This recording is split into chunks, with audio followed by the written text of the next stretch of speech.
Hey guys, welcome back to The Readers. I hope you are having an amazing day. Let's get right into the stories. The first one is an entitled people story. Imagine an entire neighborhood trying to legally steal your land while you're at work. The HOA spent thousands of dollars improving my property without my permission, thinking I'd just roll over. They were so confident they planned a massive summer bash on my dock, until they showed up to find a locked gate and a sheriff waiting. I never thought I'd be the kind of person to get into a property dispute. I'm pretty easygoing, mind my own business, keep to myself. But apparently that doesn't matter when you own something other people want. This whole mess started about 2 years ago when my grandfather passed away. He left me his land, about 5 acres on the edge of what used to be farmland, but is now surrounded by a newer subdivision. The property had been in our family for decades, way before any developers came sniffing around. My grandfather built a small cabin there back in the 70s, and the centerpiece of the whole place was this beautiful spring-fed pond. Crystal clear water, stocked with bass, cattails around the edges. It was his pride and joy. I'd spent summers there as a kid, fishing off the dock he built by hand, learning to skip stones across the water. When he died, he left it all to me. The will was clear, the deed was transferred, everything was legally mine. I quit my apartment lease and moved into the cabin. It needed work, sure, but it was peaceful. No neighbors breathing down my neck, just me and the pond and about 100 different bird species that came through. The subdivision next door went up about 5 years before I moved in. My grandfather watched it happen, complained about it plenty. They bought up all the farmland around him, but his property was never part of that sale.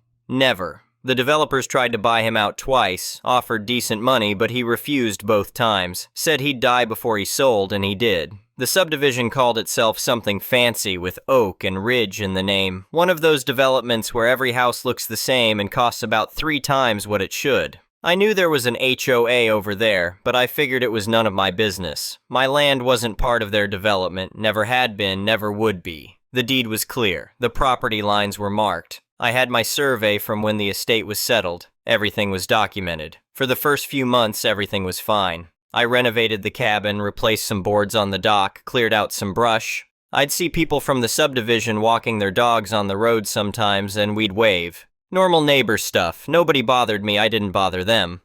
Then one Tuesday in late May, I came home from work to find signs on my property. Not little signs. Professional ones, the kind you see at state parks. Routed wood with carved letters, posts sunk deep into the ground. 2 of them, right at the property line where my land met the path that ran along the edge of the subdivision. The first one said Community Pond, Residents Only, in big letters. The second one was worse. It had a list of rules. No fishing, no swimming, dawn to dusk hours only. No alcohol, no pets off leash. All in official-looking print like something you'd see at a public beach. I stood there staring at them, genuinely confused. I thought maybe I was misreading the situation. Maybe someone put them on the wrong property by mistake, but no, they were definitely on my land, about 10 feet past the actual property line, which I knew exactly because I just had it surveyed. Then I noticed the people. There was a family down by my pond. By my dock, specifically. They had a blanket spread out, a cooler, the whole picnic setup.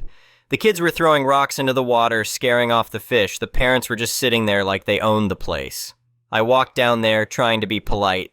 I said, "Hey, this is actually private property. You folks need to pack up." The dad looked at me like I was speaking another language. He pointed back at the signs and said the pond was a community amenity. He actually used that word, amenity. Said it was in the HOA literature they got when they moved in. Told me to read the sign if I was confused. I explained that I owned this land, had the deed, had the survey, the whole thing. The mom got this look on her face like I was being difficult on purpose. She said everyone in the neighborhood knew about the pond, that it was one of the selling points when they bought their house. She acted like I was trying to take something away from them. They did leave eventually, but the dad made sure to tell me I should check with the HOA board before I made any claims. Said they'd straighten me out. I went back to look at those signs again. They were bolted into the ground with concrete. Someone had spent money on this, planned it out. This wasn't some kids playing a prank. This was official. That night I called the HOA president. The number was on a post near the entrance to the subdivision. She answered on the 3rd ring, sounded busy and annoyed that I was calling. I explained who I was, where my property was, and that someone had put up signs on my land without permission. She cut me off halfway through, said she knew exactly who I was and where the property was. She said the board had voted to incorporate the pond into the neighborhood's common areas to increase property values for everyone. She actually said that increased property values like that justified trespassing. I told her I wasn't part of the HOA, never had been, and the pond was private property. She laughed. Actually laughed, said the pond had always been considered part of the neighborhood's natural beauty, and that the HOA board had decided to formalize that relationship. She used the word formalize like she was doing legal paperwork instead of just taking what didn't belong to her. I said the signs needed to come down immediately. She said the signs were staying up and that I should be grateful the HOA was willing to help maintain the area. She said most people would appreciate having professionals handle the landscaping and upkeep. Then she told me not to be difficult and hung up. I sat there for a while after that call, just trying to process what had happened. This woman, this HOA president, genuinely believed she had the right to just claim my property. Not ask, not negotiate, just take it and act like I should thank her. The next morning, I found a notice in my mailbox. Not mailed, just stuck in there. It was from the HOA, printed on their official stationery. It listed violations. Apparently, my shed was an unauthorized structure. My grass was too long in some areas. I had unpermitted wildflowers growing near the pond that didn't match the neighborhood aesthetic. Each violation had a fine attached. $50 for the shed, $75 for the grass, $100 for the wildflowers. The notice said I had 2 weeks to correct these issues or the fines would increase. I looked at that notice for a long time. The shed had been there since the 70s. The grass was native prairie grass that my grandfather had carefully maintained. The wildflowers were deliberately planted. But according to this HOA, my property didn't meet their standards. I called a real estate attorney that afternoon, explained the situation. He listened, asked some questions about the deed and the survey, then told me this was more common than I'd think. He said HOAs sometimes try to absorb adjacent properties, especially ones with desirable features. He used the term prescriptive easement. Basically, if they could prove they'd been using the land openly for long enough, they might eventually have a legal claim to it. That's when I realized this wasn't just annoying, this was strategic. They were trying to establish a pattern of use, trying to make it look like the pond had always been community property. The signs, the rules, the people using it, all of it was building toward a legal argument. The attorney said I needed to act fast, document everything, send formal notices, establish clear boundaries. He said once they had a few years of unrestricted access, fighting them would get much harder. I spent that evening taking photos of everything. The signs, the property lines, the notices they'd left, all of it. I went to the county clerk's office the next day and got certified copies of my deed and survey. Everything showed the same thing.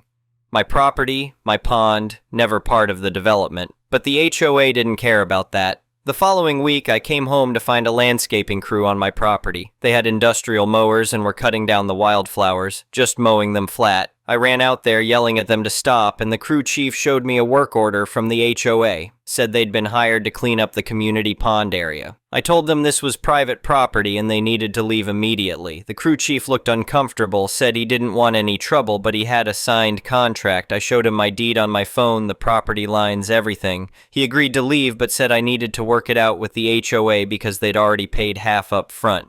3 days after that, I found new additions to my dock. Someone had installed a cheap plastic chair, the kind you buy at a big box store, and labeled it a lifeguard station. Right next to it was a sign that said, "Swim at your own risk," bolted into the boards. They were doing it piece by piece, I realized, making it look like the pond was a public amenity, complete with safety equipment and signage, building their case that it had always been community property. I called my attorney again. He said we needed to send a formal notice of trespass to every member of the HOA board. He drafted something official, full of legal language about property rights and criminal trespass statutes. We sent it certified mail, return receipt requested. 3 days later, I got all the receipts back. Every board member had signed for their letter. The HOA president called me that evening. She wasn't laughing anymore. She was angry. Said I was being unreasonable and harming the community. She said the board had spent over $15,000 on improvements to the pond area, money that came from member dues. She said I owed them for those improvements if I was going to block access. I told her I never asked for improvements, never wanted their signs or their rules or their landscaping. I told her to remove everything from my property within a week or I'd file trespassing charges. She said that would be a mistake. Said the HOA had lawyers too, good ones, and that small property owners like me didn't usually win these fights. She said I should think carefully about making enemies of an entire neighborhood. I thought about it. I thought about it a lot. and then I made a decision. The HOA had been advertising their annual summer party for weeks. I'd seen the flyers, heard people in the subdivision talking about it when I drove past. It was supposed to be the big event of the season, with food and games and music. And according to the flyers, it was being held at the community pond, my pond, on my property, without my permission. The party was scheduled for a Saturday in July. That Wednesday I called a fencing company, not just any company, but one that specialized in commercial-grade installations. I showed them my property survey and told them exactly what I needed. A 6-foot chain-link fence with barbed wire on top running along my entire property line where it bordered the subdivision. Specifically, I wanted it to cut off the path they'd created to my pond and completely surround the water. The fence company said they could have it done in 2 days if I paid extra for the rush job. I said that was perfect. They started work Thursday morning. The subdivision was in an uproar by lunchtime. People came out of their houses to watch. Some of them yelled at the workers, asking what was going on. The workers just said they were installing a fence on private property following the legal survey lines. By Friday afternoon, it was done. A brand new, tall, chain-link fence that made my property boundaries absolutely clear. It cut right across the path the HOA had built. It surrounded my pond completely. And at the main gate, which I'd had them install with a heavy padlock, I put up a sign. The sign was big, professionally made, just like the ones the HOA had put on my land. It said, "Private property, no trespassing, violators will be prosecuted." And below that, I'd attached photocopies of all the fake violation notices the HOA had sent me, plus their own flyers advertising the party at their community pond. Friday night, my phone rang off the hook. The HOA president, board members, random residents, I didn't answer any of them. Saturday morning, the day of their big party, I sat on my porch with coffee and waited. They started showing up around 10. Cars pulling up to the path, people with coolers and folding chairs and swimming gear, families with kids excited for the big event. I watched them walk up to the fence and stop, confused. The HOA president arrived around 10:30 with 2 board members. She saw the fence and went red in the face. She started yelling, saying I couldn't do this, that I was destroying community property, that she was calling the police. I said that sounded like a great idea. She did call them. A sheriff's deputy showed up about 20 minutes later. By then there were maybe 40 people standing around the locked gate, all of them angry and confused. The deputy listened to the HOA president explain that I'd blocked access to community property, that the HOA had invested thousands in improvements, that this was an illegal fence. Then he asked me for my side. I handed him a folder. Inside was my deed, certified and recorded. My survey from 6 months ago showing exact property lines. The original plat map from when the subdivision was developed showing my grandfather's land was never included. And copies of every notice the HOA had sent me, including the one demanding I remove my own shed from my own land. The deputy read through everything carefully. Then he looked at the HOA president and told her this was clearly private property, that I had every right to fence it, and that she and her organization had been trespassing. She tried to argue, said the pond had always been accessible, that it was implied in the neighborhood's formation, that the previous owner had never objected. The deputy cut her off. He said the previous owner was my grandfather, who died 2 years ago, and that I was the current legal owner. He said if anyone from the HOA came onto my property again without permission, I could press charges for criminal trespass. Then he told everyone they needed to leave and find somewhere else for their party. The crowd dispersed slowly. I could hear people complaining, asking each other what had happened, why nobody had checked the property records before spending all that money. Some of them were glaring at the board members, demanding to know how this could have happened. That's when things got interesting. The next HOA meeting was apparently brutal. I didn't attend, obviously, but word got around. One of the residents who'd been at the failed party came by my place a few days later to apologize. He said he'd had no idea the pond wasn't HOA property, that the board had told everyone it was part of the common areas. He seemed genuinely embarrassed about the whole thing. He also told me what happened at the meeting. Turns out a lot of residents were furious when they learned the board had spent over $15,000 of their dues on improvements to land the HOA didn't own. The signs alone cost $3,000, the landscaping, the path they'd built, the dock repairs, all of it added up, and now none of it mattered because they had no legal access to any of it. Someone at the meeting had apparently brought up misappropriation of funds. Another person mentioned fiduciary duty. The board members tried to defend themselves, saying they'd acted in good faith to improve the neighborhood, but that didn't fly. Good faith doesn't matter when you spend other people's money on property you don't own. The HOA president tried to blame me, said I should have been clearer about the property lines, that any reasonable person would have assumed the pond was community property. That went over about as well as you'd expect. Multiple people pointed out that property records are public information and that any competent board should have checked before spending thousands of dollars. Within 2 weeks, there was a special election. The entire board was voted out. Every single one of them.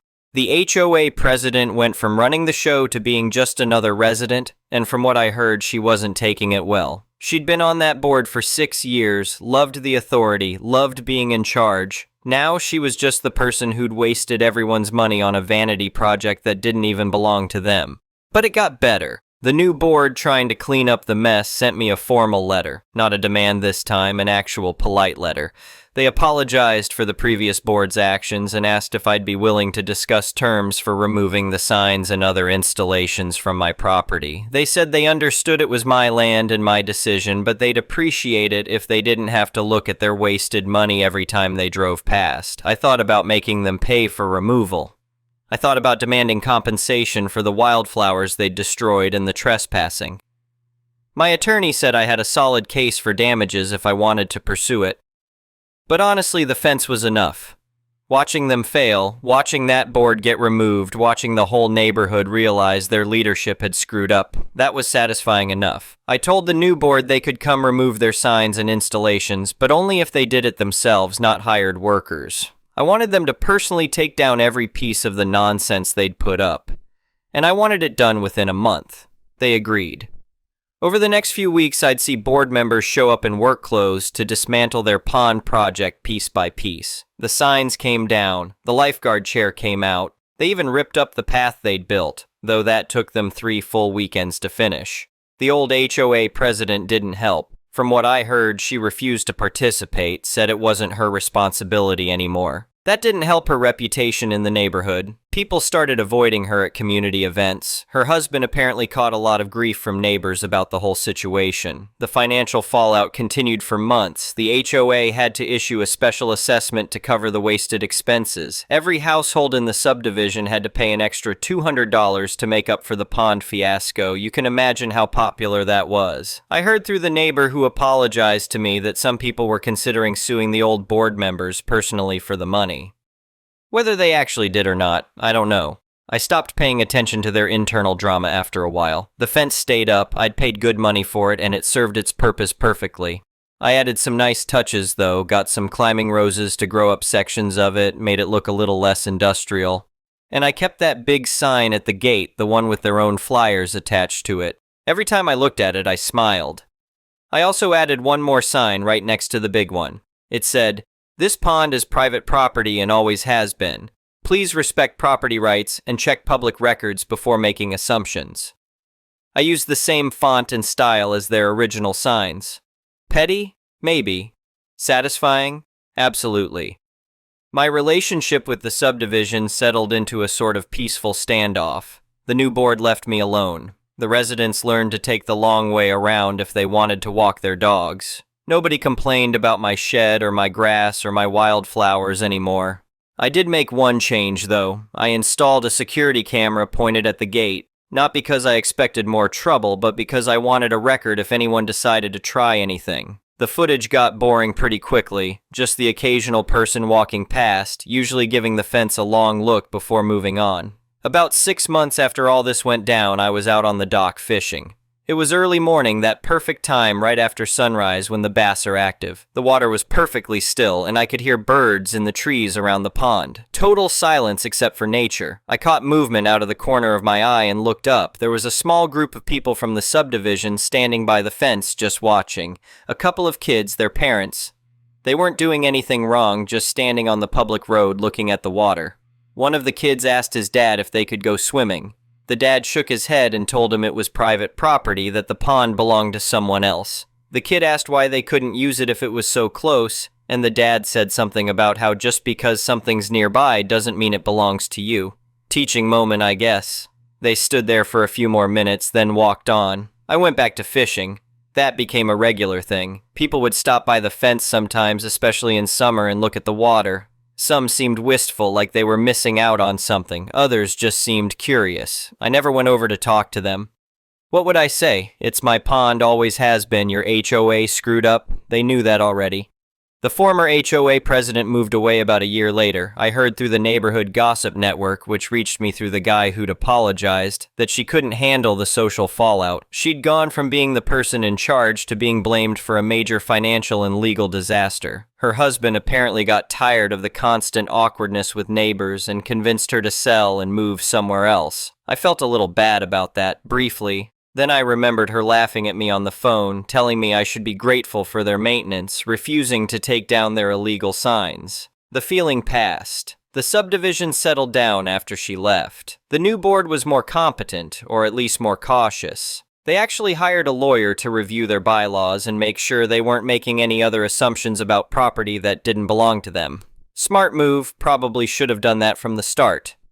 I kept working on the cabin, making improvements here and there, replaced the roof, updated the plumbing, added some solar panels. The place was turning into something really nice, exactly what my grandfather would have wanted. The pond stayed pristine. I kept it stocked with fish, maintained the dock, cleared debris when needed. Sometimes I'd sit out there in the evening with a beer and just watch the sunset reflect off the water. Those were good moments, peaceful ones. I thought about my grandfather a lot during those times. He'd fought off developers twice to keep this land. He'd known what it was worth, not in dollars but in peace and privacy. He'd understood that some things shouldn't be shared just because other people want them. The fence was a constant reminder of that lesson. Not everything is community property. Not everything has to be open to everyone. Sometimes private means private, and that's okay. I ran into the apologetic neighbor one more time about 2 years after everything went down. He was walking his dog past the fence and stopped to say hello. We chatted for a bit, just small talk about weather and work. Then he said something that stuck with me. He said the whole pond situation had actually been good for the neighborhood in the long run. It taught them to pay attention to what their HOA was doing, to ask questions, to verify things instead of just trusting the board. The new board was more transparent now, sent detailed financial reports, held open meetings where people could actually voice concerns. He said sometimes it takes a disaster to make people realize they need to pay attention to how their community is run. The pond was their disaster, and they'd learned from it. I appreciated that perspective. Made me feel a little less like the bad guy who'd ruined their party, and a little more like I'd just been protecting what was mine. The fence is still there, the signs are still up, the pond is still private property, just like it always was. And on warm summer days, when I'm out on the dock with a fishing rod and the sun on my face, I can see people sometimes stop by the fence to look. They don't try to come in anymore. They don't argue about property rights or community amenities. They just look for a minute, maybe take a photo, then move on. And I keep fishing, in complete peace, on my own land, the way my grandfather intended.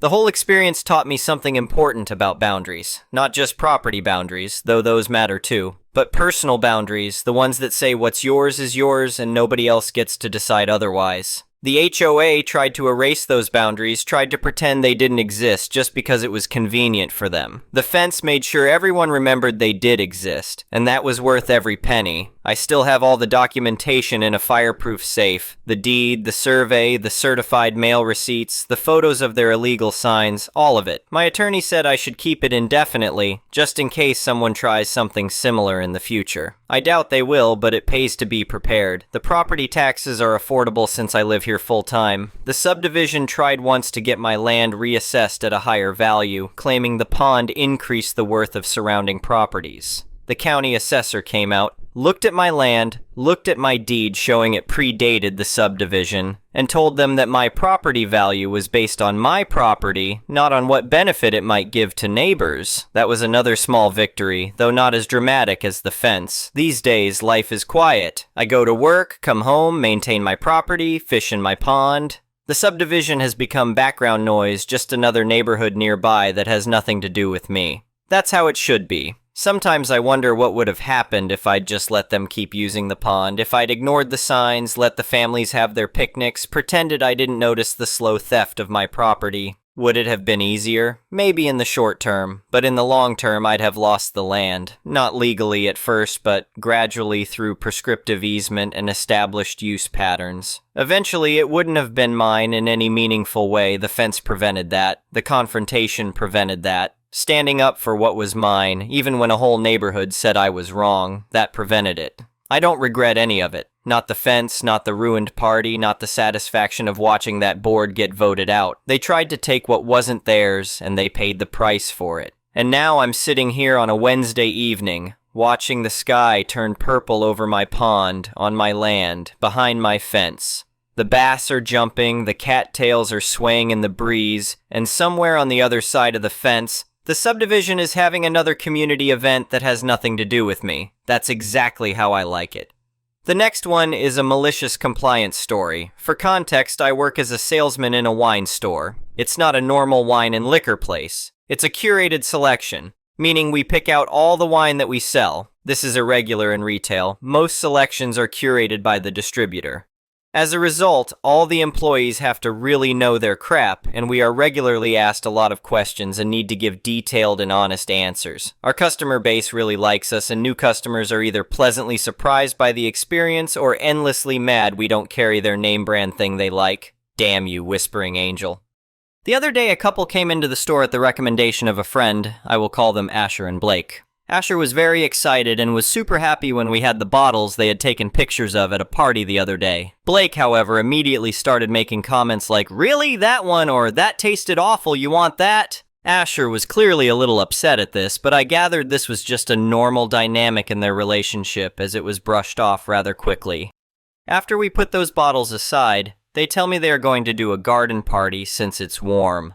Nice sunny day. Light apps and snacks, average spring party. So they ask me to recommend some wine, and I start going through the store and showing them some options. I hit all the big guys, Loire and New World Sauvignon Blancs, Provençal Roses, Albarinos, Toscanas, and New World Pinot Noir for the red drinkers. A good selection for the food they had described. Well, Blake did not think so. Every suggestion I made was met with a counter. I show them a nice floral unoaked white burgundy. I think we should do Chablis, Pinot Noir.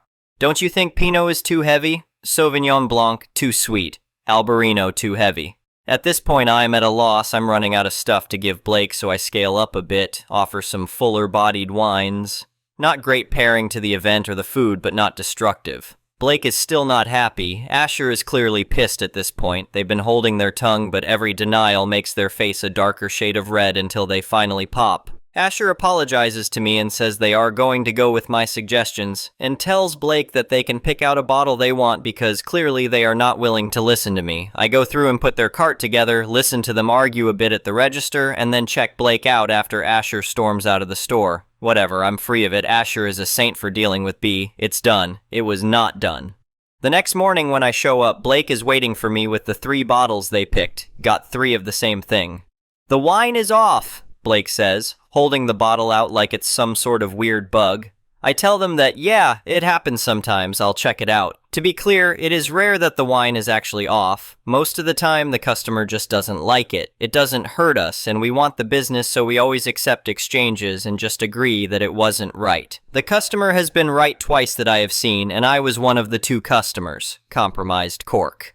So I open up the store with an impatient Blake standing over me before finally taking the bottle. I kid you not, this thing is like 80 degrees. It is hot. The sun hasn't been out long enough to do this either, so I'm pretty confident they did something to it. Anyway, I pour myself a glass and taste it. Even through the mire of hot booze, I can tell it's good. All of the flavors I expect stand out. It smells fine. No evidence of oxidizing or mildew. Good bottle.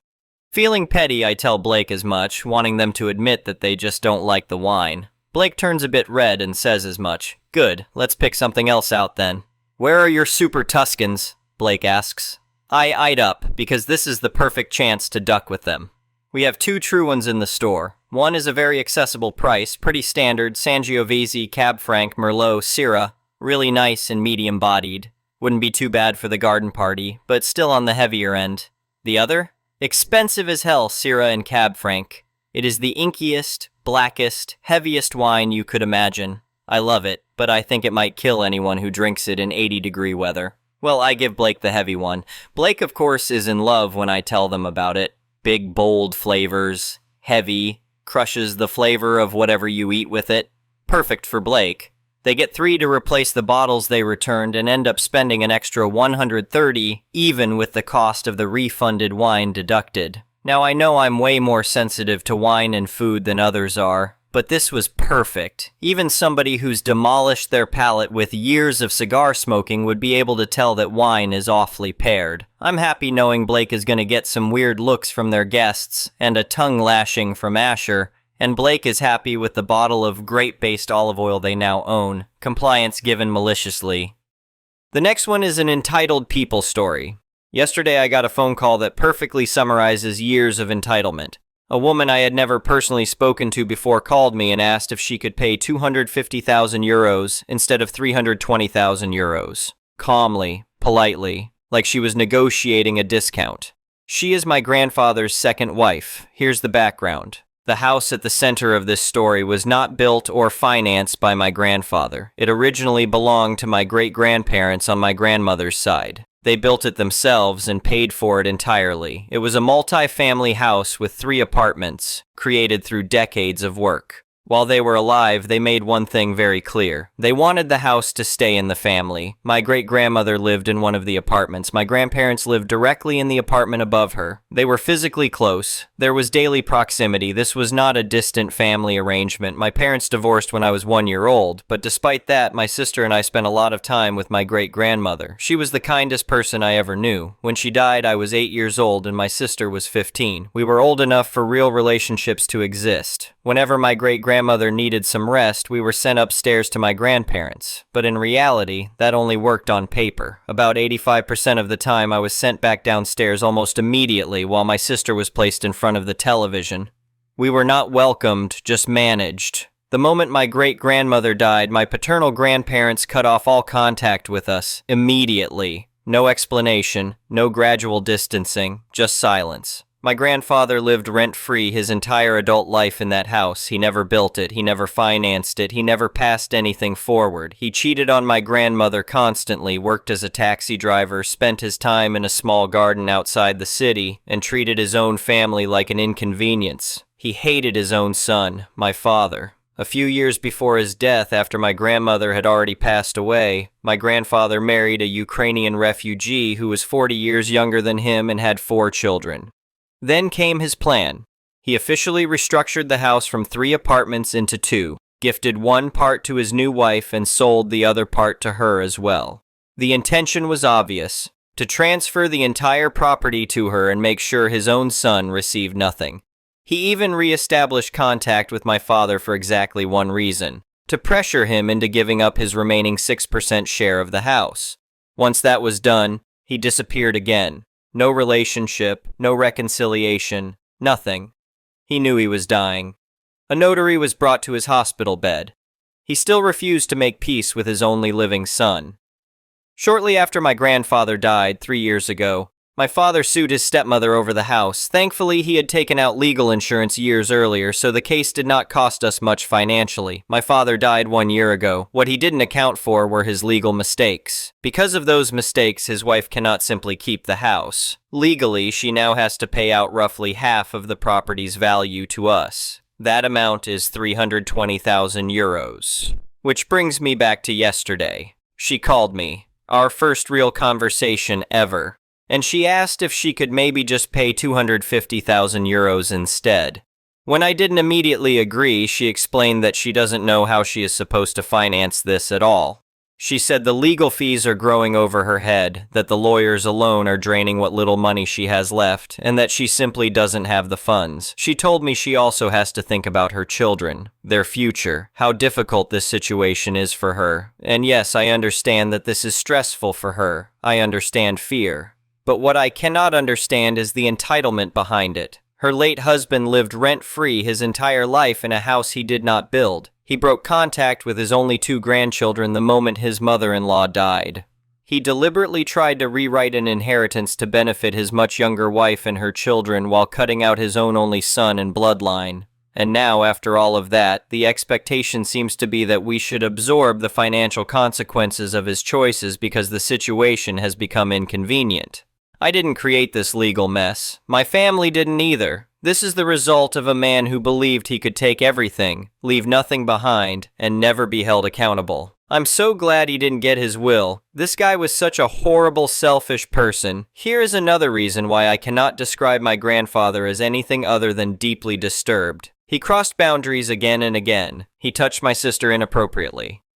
He made multiple attempts to pursue my mother and repeatedly tried to force closeness with her even after she made it clear she wasn't comfortable. He also crossed serious boundaries in our home, including trying to intrude on her privacy at times when she was vulnerable. When my father was a child, there was also a moment that could have turned into something much worse. Thankfully, my grandmother came home in time and stopped it. Later on, when I tried reaching out to him myself, he showed no real interest and never bothered to call back. The only time my grandfather ever contacted me directly was when he wanted something. He reached out because he wanted my mother to move into his house and take care of his first wife, the same woman who had always treated my mother terribly. He tried to frame it like some practical arrangement, as if everything that happened could just be ignored. Even earlier in his life, his own sister and his own mother wanted nothing to do with him and eventually cut him out completely.